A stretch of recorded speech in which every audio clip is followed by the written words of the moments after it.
আজকে আমরা যাচ্ছি সিলেটের সবচেয়ে জনপ্রিয় জায়গা জাফলং।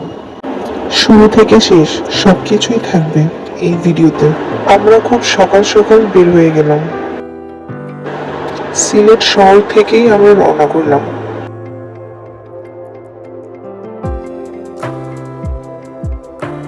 সিলেট শহর থেকে টিলাগড় হয়ে আমরা ক্যান্টনমেন্ট রোডে যাত্রা শুরু করলাম। রাস্তাটা অসম্ভব সুন্দর।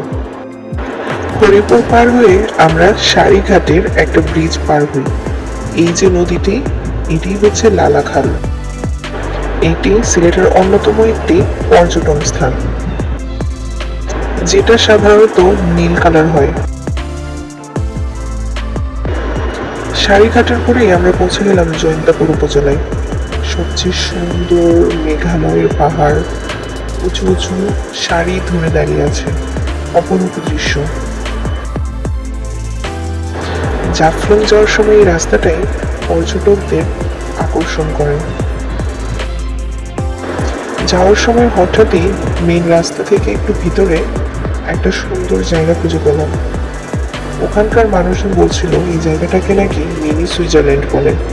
সত্যিই তাই, যাওয়ার পর চোখ জুড়িয়ে গেল। জাফলং যাওয়ার সময় চাইলে এই জায়গাটা ঘুরে দেখতে পারেন। মিনি সুইজারল্যান্ড বললেই যে কেউ দেখিয়ে দেবে। মেঘালয়ের বিশাল পাহাড়, সত্যি অনেক সুন্দর জায়গাটা। এরপর আমরা আবার রওনা হয়ে গেলাম। সামনেই পড়লো শ্রীপুর চা বাগান। এটাও অন্যতম একটি পর্যটন স্থান। একপাশে মেঘালয়ের উঁচু উঁচু পাহাড়, তার সাথে সুন্দর একটি চা বাগান। চাইলে এখানেও ঘুরে দেখতে পারেন।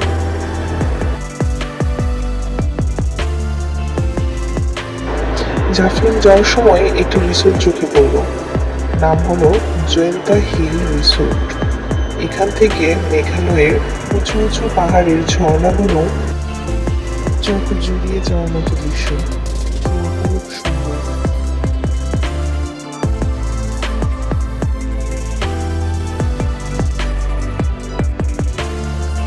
রিসোর্টটা একটু ঘুরে দেখেই আবার রওনা হয়ে গেলাম তামাবিল রোড।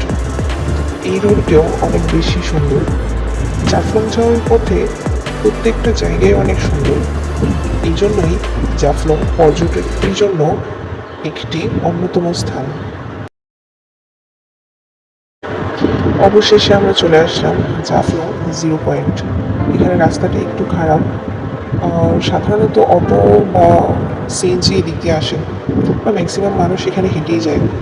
আমরা বাইক নিয়েই যতটুকু যাওয়া যায় সেই পর্যন্ত গেলাম। ম্যাক্সিমাম দোকান বা স্টলগুলো বন্ধ ছিল, কারণ আমরা গিয়েছিলাম অফ সিজনে। এই সময় পর্যটক খুব কমই থাকে।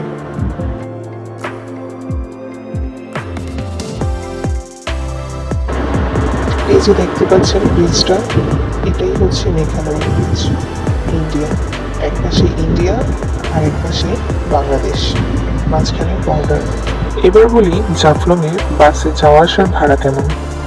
জাফলংয়ে বাসে যাওয়ার জন্য সুবানীঘাট পয়েন্ট থেকে দুই ধরনের বাস পাওয়া যায়।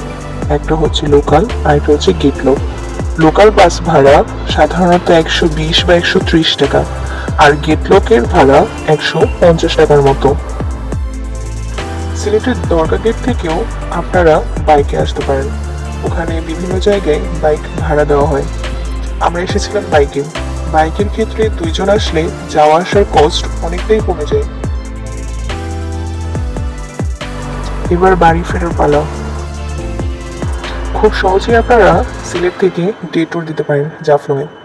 সিলেটে ঘোরাঘুরির আরো আপডেট জানতে এই চ্যানেলে চোখ রাখুন। টাটা।